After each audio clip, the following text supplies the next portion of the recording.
আচ্ছা, সব ধরনের আচারের মধ্যে এই বার্মিজ আচারটা এত মজা কেন? তার মধ্যে জলপাইয়ের আচার তো সবগুলোই আইটেম অনেক মজা, বানাতেও কোনো ঝামেলা নেই, রোদে দেওয়ার ঝামেলা নেই। তো প্রথমে আমি নিয়ে নিচ্ছি আমার পরিমাণ মতো 1 কেজি জলপাই, দিয়ে দিচ্ছি পরিমাণ মতো পানি। চেষ্টা করবেন পানিটা একটু পরিমাণ মতোই দেওয়ার, মতো লবণ দিয়ে দিব।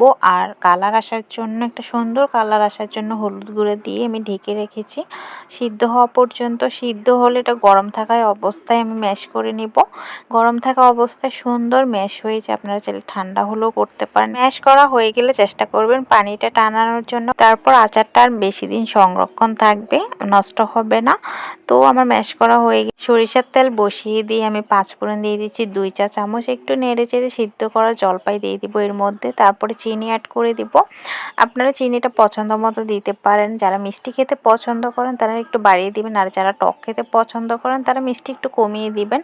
কিন্তু জলপাইয়ের আচারটা একটু টকে ভালো লাগে খিচুড়ির সাথে বা অন্য কিছুর সাথে। তো আমি চিনিটা অ্যাড করে এখানে দিয়ে দিব, তারপর একটু মিশিয়ে নিব। নেওয়ার পর শুকনো মরিচ দিয়ে দিচ্ছি, গুঁড়া মরিচটা কি 2 চামচ, এটা দিলে সুন্দর একটা কালার আসবে। আর একটু সুন্দর কালার আসার জন্য আমি দিয়ে দিচ্ছি ব্লেন্ড করা শুকনো মরিচটা, 3টে এলাচ দিয়ে একটু ভালো করে নেড়ে ছেড়ে যাব। এখন হচ্ছে শুধু নাড়ানোর পালা। এটা কিন্তু নাড়ানো বন্ধ করা যাবে না, তাহলে নিচে দিয়ে লেগে যেতে পারে। তো আমি এখন 5 একটা মশলা রেডি করেছি আমার অন্য আচারের ভিডিওতে। আমার এই মশলা রেডি করার মশলাটার আপনারা ভিডিও পাবেন, তো আমি এখানে অ্যাড করলাম না।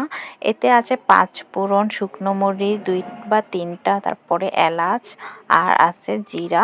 এগুলো সব আমি হালকা আছে গরম করে ব্লেন্ড করে নিয়েছি। তো আমি অল্প পরিমাণে এখন দিয়ে দিচ্ছি, আবার উঠানোর আগে কিছুটা দিয়ে দিবেন। উঠানোর আগে আচারের মধ্যে 5 ফোড়নটা দিলে খুব সুন্দর একটা ভালো স্মেল আসে। সবটা অ্যাড করবেন না, উঠানোর আগে কিছুটা রেখে দিবেন। এই তো আমার নাড়তে নাড়তে কালার চলে এসেছে। এরকম কালার আমি রাখবো, আপনারা যদি চান আর একটু কালো করতে তাহলে রাখতে পারেন। কত অল্প সময়ে এই আচারটা তৈরি করা যায়, কোনো রোদে দেওয়ার ঝামেলা নেই।